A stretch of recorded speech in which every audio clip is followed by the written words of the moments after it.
Olá! Você já parou para pensar na vida na perspectiva dos sonhos? Se você pudesse avaliar hoje, como você está enxergando o futuro? Quando você pensa 5 anos para frente, 10 anos para frente, o que vem ao seu coração? O que vem à sua mente?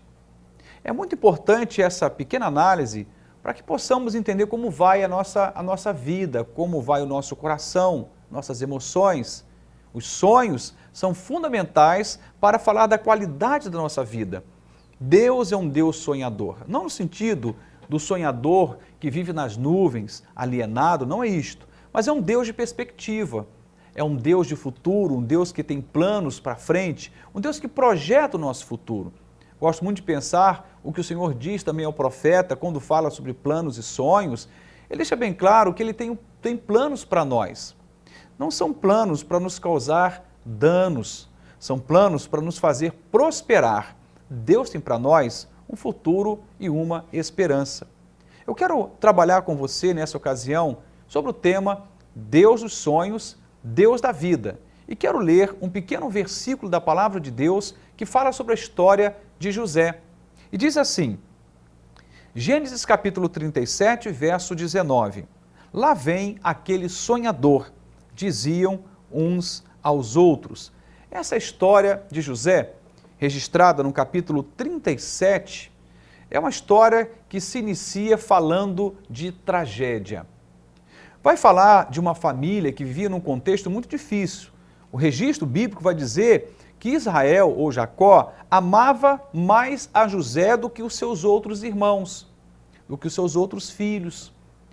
Durante muito tempo, ele deixou bem claro a sua preferência pelo seu filho José.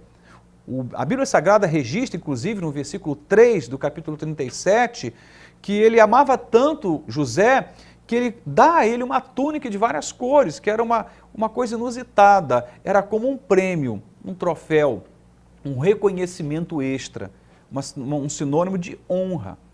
Os seus irmãos começam a serem tomados por inveja.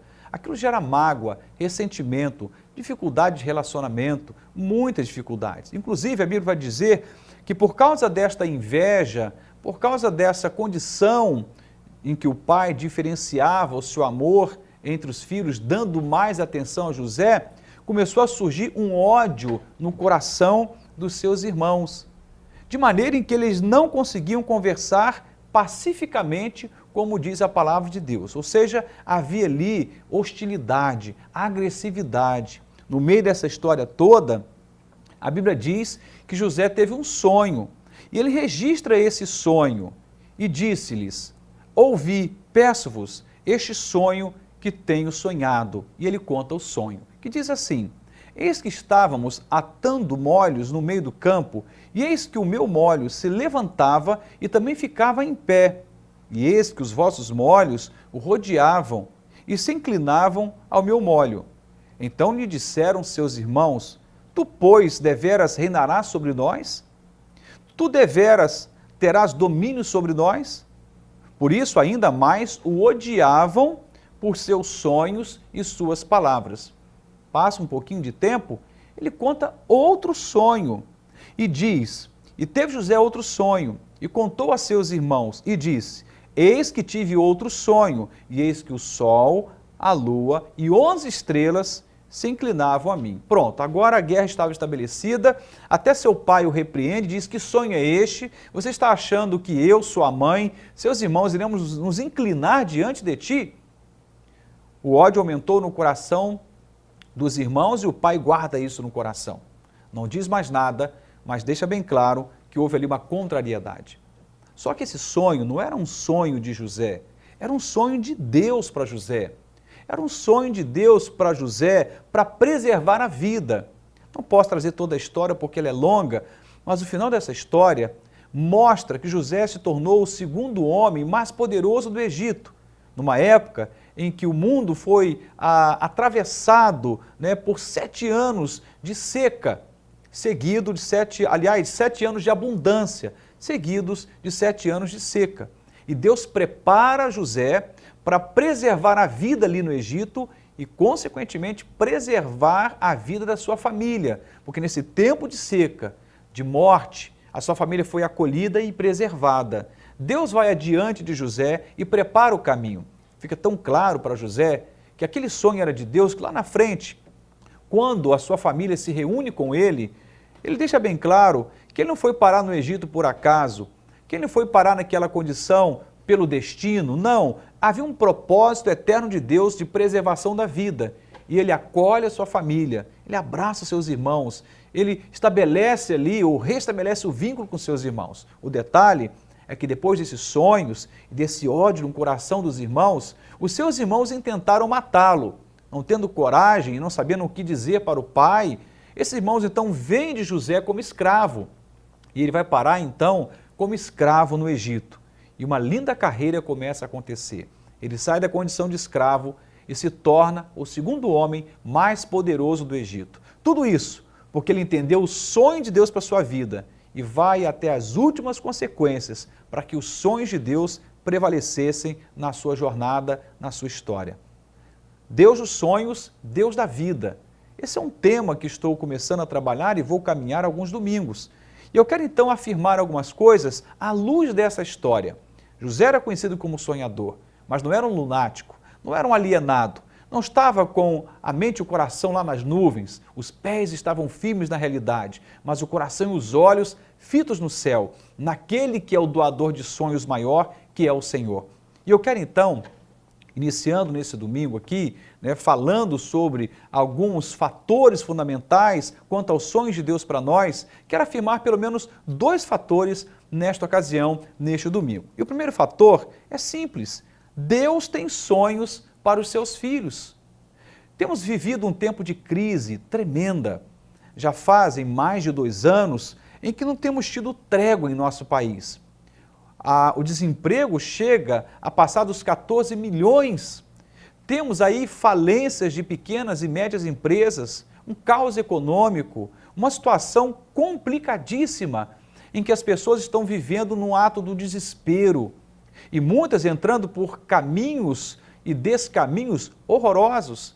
Gente se matando, aumentando o volume, inclusive, de suicídio em decorrência desse caos econômico, político. Parece que tem uma nuvem negra sobre a nossa nação. Mas o que eu quero dizer para você é que os céus não estão fechados. Deus é o mesmo ontem, hoje, eternamente. Deus é um Deus que tem sonhos para nós. Deus tem sonhos para a nossa cidade. Deus tem sonhos para a nossa nação, para a sua família, para o seu casamento, para os seus filhos, para os seus negócios. Ele é um Deus dos sonhos, é o Deus da vida plena, da vida abundante. Mas temos olhado muito mais para a crise e muito menos para Cristo. Quando olhamos para Cristo, os sonhos são retomados em nossa vida e a vida de Deus é derramada sobre nós. Deus tem sonhos para os seus filhos. Olhando para José, fica claro esse sonho que Deus lhe confere e que vai preservar a vida dele, da sua família e, na verdade, uma nação inteira. Lá em Jeremias 29:11, eu acabei de citar, eu quero mais uma vez reafirmar, quando a Bíblia diz: porque sou eu que conheço os planos e os sonhos que tenho para vocês, diz o Senhor. Planos de fazê-los prosperar e não de lhes causar dano, planos de dar-lhes esperança e um futuro. Os sonhos não acabaram. Deus não deixou de nos abençoar, Ele é o mesmo, os céus estão abertos e a graça tem sido dispensada. Sabe o que falta? Olharmos para o Senhor.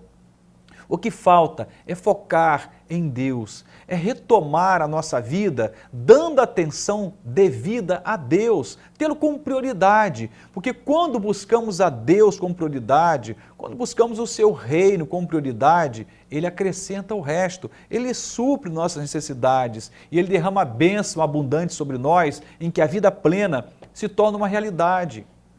Você tem sonhado? Não. Os seus sonhos morreram, o seu coração secou, os seus olhos secaram, não há mais brilho no seu rosto, não consegue viver com perspectiva, boa perspectiva adiante de você, morreu a esperança, tem alguma coisa errada. Mas não é com Deus, porque Deus é o Deus dos sonhos, Ele tem planos para a sua vida, Ele tem sonhos para você. E assim como José, mesmo pagando o preço, ser tomado como escravo, quase tendo sido morto, tendo ido para o Egito, vivido como servo, como escravo, o sonho não morreu.